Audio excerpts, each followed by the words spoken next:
Hey everybody, welcome to Flash by Vcyclenut's 2024 MotoGP Fantasy Contest. So this league is going to have fun and excitement and prizes. So what you're going to do is go over to MotoGP.com and you're going to go to the Game Hub section.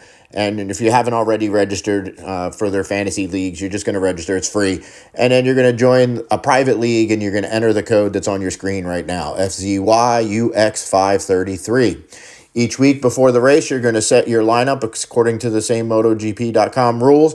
And at the end of the season, we're going to see the top three who has the most points. And each of the top three are going to win a prize. Let's see those prizes. So first place is going to win a free ECU flash from Vcyclenut.com, any of the ECUs that I flash. If you've already gotten one of my flashes or purchased one between now and then, you will get a full refund on that flash. If you're like, screw your ECU flash, don't ride a motorcycle, or for whatever reason you just would rather have $100, you can have $100 instead. Not a bad first prize. Second place prize is a $25 gift certificate to Vcyclenut.com and this awesome hoodie that is super comfortable and warm that you see this lovely model in right here. And third place gets a $25 gift certificate to Vcyclenut.com. And here's that code again in case you missed it. In case there are already ties, I'll just go to the latest race, the last round, and see whoever scored higher in that round, that would be the winner. And if there's a tie again, I'll just keep going back week to week. So this is for fun. Each week I plan on doing a little review of the last race and a preview of the next race. So we'll do a little preseason hype little bit in a second and get us ready for the first round of Qatar. We're less than 2 weeks away.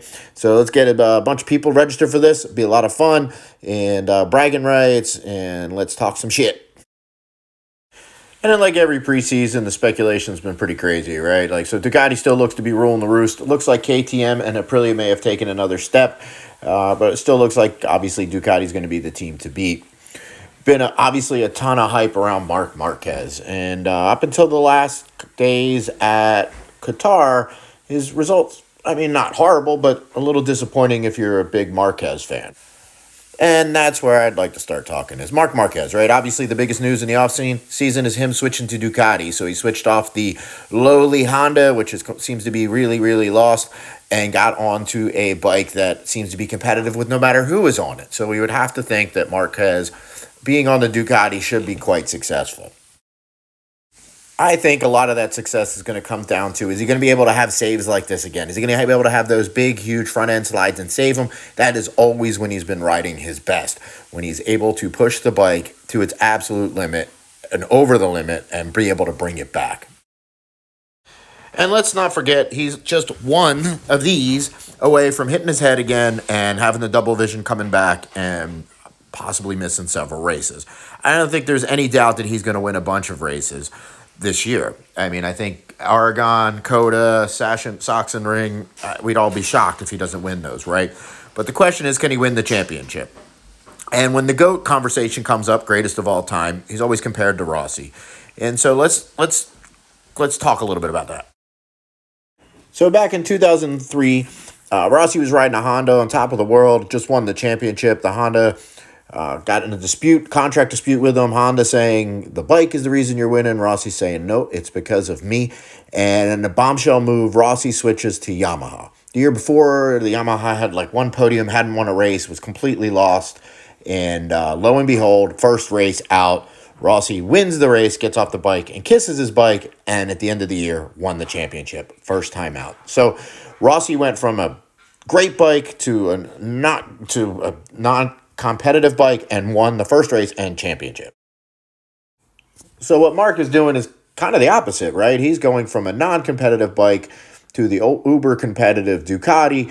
So I really think he has to. I don't think he's got to win the first race. That's not what I'm saying. But I do think he has to win the championship this year if he wants to match what Rossi did. And it still wouldn't match it, but at least to be in that conversation. I think that's always been the argument against him being the GOAT, that he's always just won on a bike that was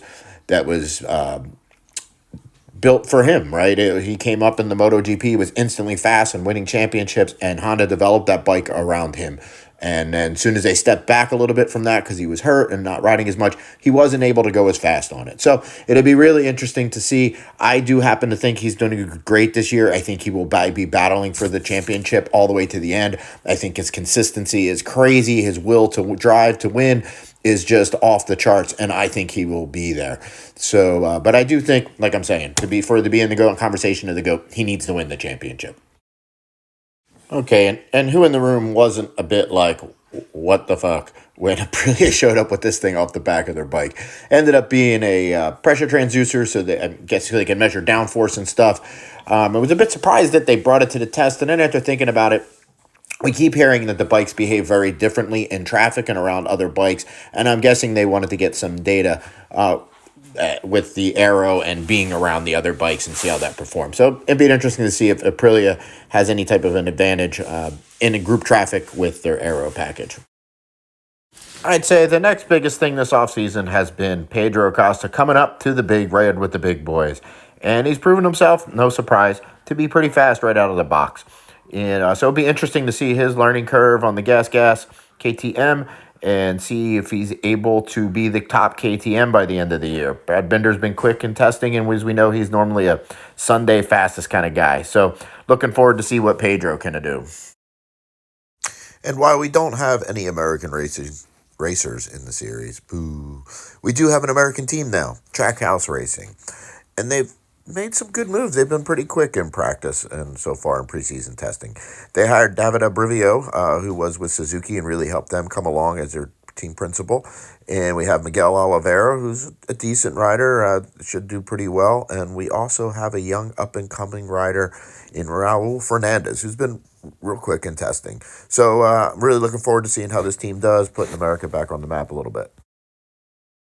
And this brings us to Fabio Quartararo. Poor Fabio, right? Like a couple years ago, wins a championship. Yamaha looks to be all on it. And now they can't get their ass out of their way. So they seem to have the horsepower, but their electronics still suck. And then when we have bad, shitty traction, they are really suffering. So I would imagine if that Yamaha doesn't get their shit together, Fabio will be gone to probably a European manufacturer. And let's see if Alex Rins being on the case can help them figure this out. So I have some confidence. Well, I really don't, but we'll see. So enough speculation and hype. Let's get this season rolling. And we start, like I said, at Qatar, under the lights. A track that's a little odd in that people that do well at Qatar don't always carry that over the rest of the season. If I ask you, who won the race last year at Qatar? Do you remember? I had to look it up, of course, and was a bit shocked because I didn't remember that. None other than Fabio Di Giannatario, or however you say his last name, who lost his seat on Gresini to the pre-mentioned Marc Marquez, but now is on VR46, which he should be strong. He's looked good in preseason testing. So interesting. Second step on the podium was Mr. Bagnaia. I really think he needs to get out of the gate strong.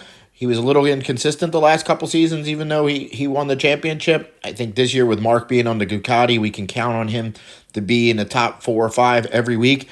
And Bagnaia is going to have to be on his game from the get-go. And last step on the podium was I live on the second floor, Mr. Luca, half-brother of Valentino Rossi Marini. He has signed his death contract and is now with Honda, so I don't expect him to sniff anywhere near a podium this race. Since it's only been a couple weeks since they've been there when we start the race, I'm hoping that we don't get all as much sand blown on the track like we normally do, and day one is normally a wash. So hopefully they're able to hit the ground running on Friday with practice. And we'll get to see who wins this. So let me show you who I chose as of yet for my fantasy team. Doesn't mean that's what I'm going to stay with, but this is how I'm thinking initially. For my Gold Riders, I'm going to go with the Beast. I think he's going to have a strong year. Not that people aren't talking about him, but I think he's a little bit under the radar. And I think Aleix is going to have a good year too, so I think they offer good values as my Gold Riders.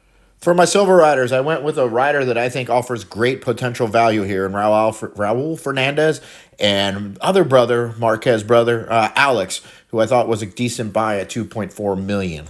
Lastly, for my constructor, I went with Ducati because how can you not? They have half the damn field, so that seems like a no-brainer. And with what I could afford, I kind of was back and forth with this, but I think the Aprilia is going to have at least a strong opening round, so I thought at 2.3 million they offered great value. So there's my lineup as it sits now. Not promising that is where it will stop when we get to the end, when race day, or even Saturday, because you got to have your set. I think they make you set it right before qualifying starts. One last time, here's that code to join my league, win some prizes, prove I'm a moron, and show me I don't know what the hell I'm talking about. So hopefully we can get a good amount of people on this. I think it'll be fun. Thanks, guys, for watching. If you made it this far, wow, I'm amazed. And thank you. And if this gets popular, maybe we can do some live stuff where we could banter back and forth. But let's see how it goes. But anyway, thanks, you guys, for watching. Remember, hit that subscribe and like button for more motorcycle-related content. Peace.